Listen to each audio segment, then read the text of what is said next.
si dinosaurus senang dan nyaman. Dan pas aku lagi jalan-jalan di sana, aku lihat mereka juga jual set Lego tanaman. Yang ya taulah aku suka Lego, jadi tentu saja aku beli dong, baby. Pas sampai rumah, aku pikir mending aku rakit dulu set Legonya cepat-cepat buat lihat gimana bentuk tanamannya.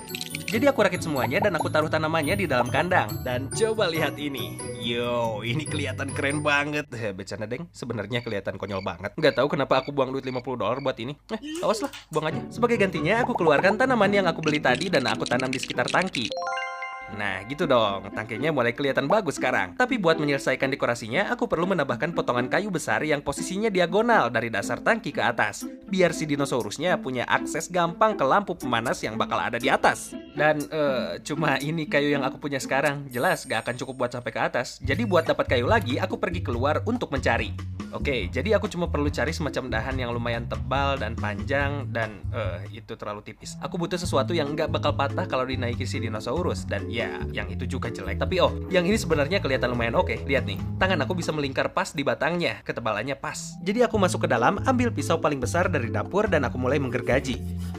Harusnya ini cuma memakan waktu 30 menitan. Sebentar lagi selesai kok. Akhirnya aku berhasil dapat potongan kayu fantastis yang bakal pas banget. Jadi aku semprot air cepat-cepat buat menghilangkan kotoran dan serangga terus aku bawa masuk. Habis dipotong-potong biar muat, aku pasang di tempatnya dan aku tutup bagian bawahnya pakai kayu lagi. Dan boom, dekorasi di sini selesai. Tapi tentu saja aku gak bakal biarin tangkinya kayak gini doang. Kita harus tambahkan beberapa teknologi dulu biar ini jadi kandang terbaik yang pernah ada. Dimulai dengan teknologi air. Teknologi air pertama yang aku punya adalah kotak kecil ini yang sebenarnya adalah humidifier otomatis. Jadi gini, kadal berjumlah itu butuh kelembapan di kandangnya lumayan tinggi. Dan alat ini pada dasarnya ya taulah, melembabkan kandang dengan menyemprotkan air kemana-mana. Mantap. Teknologi air kedua yang aku punya itu canggih banget, yaitu adalah mangkuk air. Ya, jadi tahu kan biar si dinosaurus bisa minum air dan semacamnya. Nah, walaupun aku sudah menambahkan wadah air yang luar biasa ini, kadal berjumbai sebenarnya nggak pernah minum dari situ. Mereka malah pakai itu buat toilet. Jadi biar si dinosaurus bisa beneran minum, aku mengeluarkan pompa air ini. Masukkan ke wadah air dan sambungkan pakai selang. Sekarang pas aku nyalakan, alat ini bikin aliran air kecil yang bagus, yang bakal mau diminum sama si kadal berjumbai. Oke, sekarang tinggal satu hal lagi yang harus dibangun sebelum aku memasukkan si kadal berjumbainya, yaitu pemanas.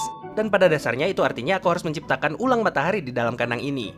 Untuk melakukannya, aku membeli lampu pemanas dan bohlam UV kualitas top yang mahal, yang bisa bikin sinar UV sama kayak matahari. Aku juga beli lampu lain dengan bohlam panas intensitas tinggi, karena kadal berjumbai suka rumahnya panas banget.